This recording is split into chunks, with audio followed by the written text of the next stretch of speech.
We're finally going to learn what it means for data to be tidy. We've been working with the tidyverse, and that name comes from working with data that are tidy. So let's now learn what that means. A data set is tidy if it adheres to 3 rules. Each variable must have its own column. Each observation must have its own row. Each value must have its own cell. Now, if you think about that, that is describing many of the data sets that we work with. But unfortunately, much of the data we encounter in the real world is not in this format. We're used to spreadsheets in which we put variables in columns, the units that we're analyzing, such as people, in rows, and then we're putting a value in each cell. And if we do that, the data are tidy. The tools of the tidyverse can be consistently applied with consistent data structure, meaning that our job is to get the data tidy, and then we can use the many tools that are available in the tidyverse, such as the tools in ggplot2 that you learned. The requirement that variables are in columns is consistent with our vectorization, because we can read in a column of data, and that becomes a vector. Now, the format of certain types of messy data can be useful. For example, when we have repeated measures, we often use a wide format. And as we'll see a little bit later, that wide format doesn't really adhere to the rules of tidy data, but it can still be useful for some of the tasks we need to perform. The tidyverse is going to make it easy to switch back and forth from wide format, which is not tidy, to long format, which is tidy. And we'll see that, if not in this video, in the near future. Leo Tolstoy wrote, "Happy families are alike. Every unhappy family is unhappy in its own way." Hadley Wickham wrote, "Tidy data sets are all alike, but every messy data set is messy in its own way." And this really helps to highlight why we want tidy data. Because when we work with a computer software program such as R, it's expecting to see things in a certain structure.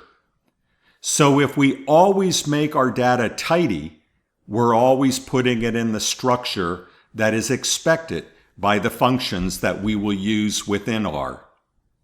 The tidyverse has tools to help us get the data tidy. Here's an example of tidy data on the left and messy data on the right. Notice that for the tidy data, we have 4 variables, and each of those are in a column. Every single individual is in its own row, and every cell has a piece of data. What's different in the data on the right is that Robert appears on 2 rows, so this violates the principle that every observation should be in its own row. That is, every one of our units that we're analyzing, in this case people, should be in their own row. We're now going to start looking at some tools that we can use with tidy data, starting with probably the most common one of these, which are pipes. Let's go back to reading in the HSB2 data, and let's practice using a pipe. So I'm going to use the Read CSV. I notice here that I have not yet put it in my new format, because I have the HSB2 data in my data sets. So there we go. So let's read this in. And we get a message that it was parsed, no warning messages. Notice that the parsing guess was that these are all doubles, and that is correct, so it read those in as doubles. Now here's the way we created a simple scatter plot before. We used this series of commands. And there was our scatter plot. That's fine. I'm going to do the same thing now using a pipe. So here's how it works.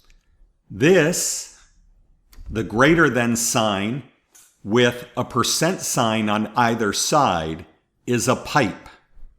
This is a pipe in the tidyverse.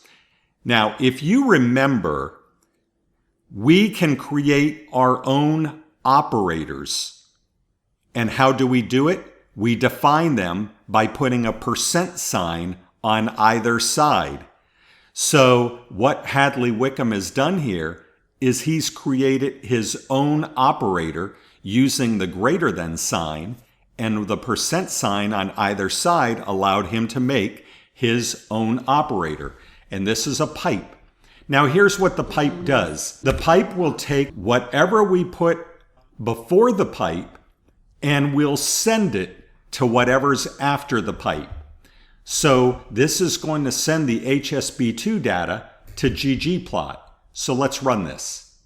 Let me clear this graph first. I want you to make sure you see that this is actually happening. There it is. Now you might look at that and say, oh, that's fine. Not very cool. It doesn't seem all that useful.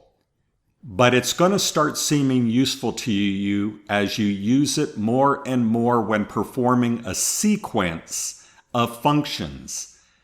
You can take what used to be several lines of functions and create them as one command with a pipe. So watch this. Here we're taking HSB2 and we're going to pipe it to a tidyverse function called group by, and you probably can guess what that does, especially when you see that I've given it the SES as an argument. We're going to group by SES. And then once we've grouped by SES, we're going to summarize that so that we get a mean for math and a standard deviation for math. So here we go. Look at this. We have created output without even creating an object. Remember in the past, what you would have done is you would have taken and had to create, however you grouped your SES, you might have had to pick it out by SES equals 1, SES equals 2, SES equals 3, and then you would calculate these things.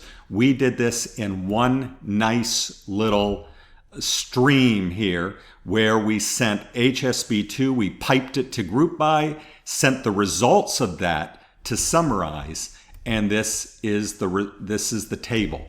Very, very useful function, isn't it?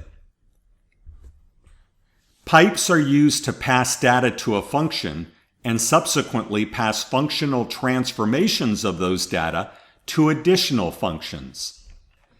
Pipes make scripts easier to read. Pipes are most useful for short linear sequences of operations. There are times when you probably should not use a pipe. If it's longer than 10 steps, it's going to be really difficult to read what you're doing. You're going to lose track of what's going on. If there are multiple inputs and outputs rather than a linear sequence, then that's a time you're not going to try to use the pipe. So pipes are best when you have a short linear sequence of operations like we did here. Take the data, group it, and now summarize it. That's when pipes are most useful. Okay, in the next part, we will start getting our data tidy. I'll see you there.